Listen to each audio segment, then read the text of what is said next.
ng bayan, maasahan anumang panahon.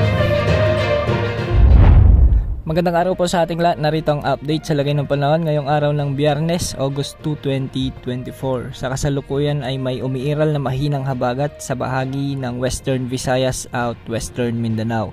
At dahil nga sa habagat, asahan ang makulimlim na panahon at may mga mahihinang pag-ulan sa bahagi ng Western Visayas, Negros Island Region, Palawan, Basilan at sa Western Mindanao. Posible naman ang mga pag-ulan mamayang hapon hanggang gabi dahil sa mga localized thunderstorms sa bahagi ng Ilocos Region, sa Benguet at ilang bahagi pa ng Cordillera Administrative Region.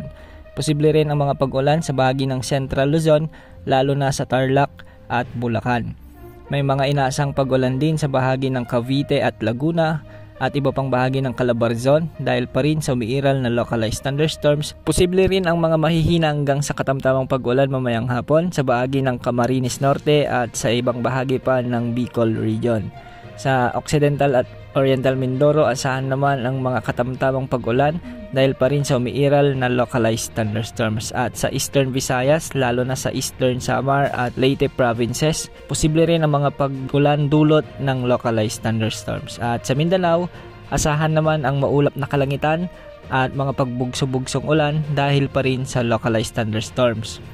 Sa ngayon, wala naman nakikita ang pag-asa na anumang sama ng panahon na posibleng makaapekto o pumasok sa ating area of responsibility sa susunod na 3 hanggang 5 araw. Kaya samantalahin ang magandang panahon.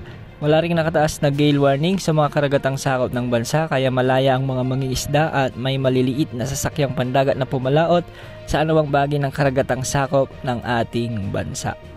Yan ang update sa lagay ng panahon. Ito po ang weather update ng bayan. Mag-ingat po tayong lahat. Maaasahan anumang panahon.